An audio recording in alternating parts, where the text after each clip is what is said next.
Good evening. Welcome to Straight Talk. We're delighted to have as our guest for the entire evening the Long Beach City Auditor, Laura Doud. Laura, welcome back to our show. Thanks, Sarah. Thanks for having me. Laura was first here during the campaign, and then she had visited us during her first year in office, and now you have been in office 2 years, and again, an annual visit. And you've told me that the office is celebrating its 100th anniversary this year. That's right, it is. For 100 years. The first city auditor was elected in 1908, a man by the name of Ira Hatch that served the city well, and here we are 100 years later. I do want to mention, though, there was a woman that was elected the 5th city auditor for the city of Long Beach. Her name was Myrtle Gunzel.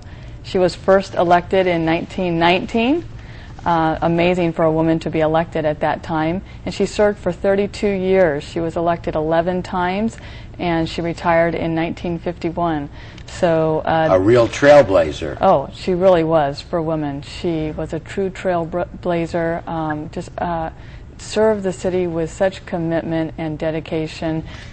And when you think about it, having a woman 80 years ago with that kind of professional training wasn't that common. Right, it wasn't. And they just got the right to vote sometime around then. That's right, exactly. You guys. That's right, so it was pretty phenomenal. Yeah. And she served the city very well, and our office has her picture hanging up. Well, there's some bumper sticker, the best man for a job is a woman. Anyway. Well, let's look at some of the accomplishments this last year. I know that they include the audit of Prop 8, the oil money, and several other audits that you completed. But let's focus on that oil money for a second, because that was several $1 million from heaven. That's right. The oil production tax that was passed by the voters in 2007. The first year it brought in $3.5 million. And I think it's important to let the public and the viewers know the benefit that they received from that money. And let's just clarify it. That was to raise the amount per barrel that Long Beach got for the oil that's within our jurisdiction, and you advocated that, and you worked out a deal with the oil companies where they agreed to this increase. We were way under the market. That's right, and it was a matter of equity to get within the market, and it was a tax on the oil companies and not on consumers. And so this money is being received by the city of Long Beach, $3.5 million, as I mentioned last year. And just to let you know what that money bought, it bought 14 police officers that are now on motorcycles out there patrolling our streets, keeping our city safe. It also purchased 12 firefighters as well as a new fire truck. Amen to that. And so, yes, this money was specifically dedicated for public safety. That's right. And you wrote the ballot argument, I think, for it. I was a proponent of it. Yeah. Yes, yeah. And so, yeah, that was really an important measure, and it was exciting that the public rallied behind it and saw that it was truly a benefit for the city, and it would benefit specifically public safety. It's my job as the city auditor to audit those funds to make sure we're receiving the proper amount and that it's being allocated appropriately. And I'd like to assure the public that it is. Excellent. You also completed the police audit.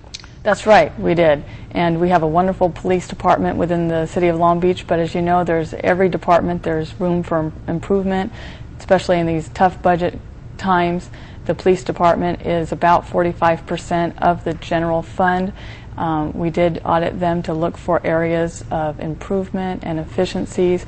We identified several areas, and just to highlight a couple of the areas we identified, one was civilianization, which basically takes officers, sworn officers that are working behind desks, and move them out into patrol and then replace them with civilians.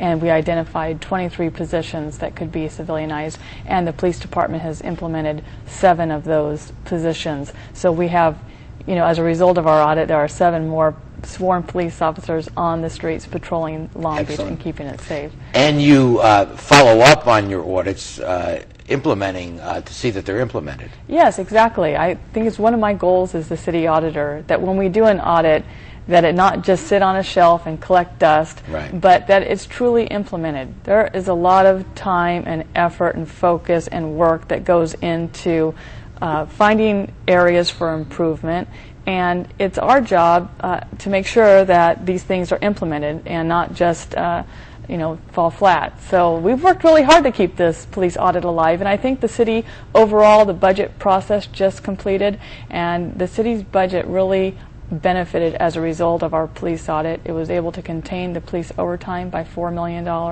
and it was a huge benefit to the bottom line. I'm sure it's an incentive to organizations that are audited to implement some of the recommendations if they know that the city auditor will be viewing whether or not they do implement it rather than just letting it go into the ether. Right, yes, that's I think what makes our audits relevant, and that's my job as the city's watchdog. The principle of accountability, which is much talked about today, is alive and well here. Right, exactly, and it's a big responsibility, as you know, as I've talked to you before about being the city auditor. Yeah. But as this is as we were just talking earlier before the show, this is my third time back.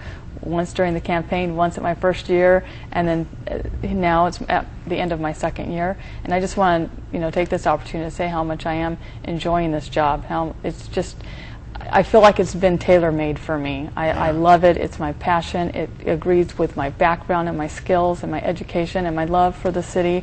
So it's been truly an honor to serve. And well, that came through in your campaign, and it got you in part elected. So I'm glad to see the passion and commitment has not subsided.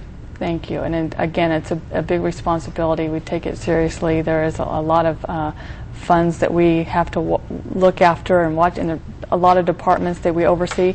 But like you say, we're looking at everything we can, trying to focus our resources and making sure that our audits are relevant and are kept alive and are implemented to ultimately benefit the public. Amen to that. We'll be continuing our conversation after these messages.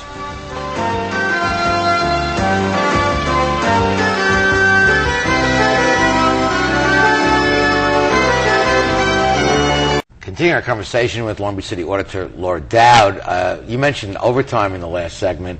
Firefighters' overtime is a big number, I think something around $13 million.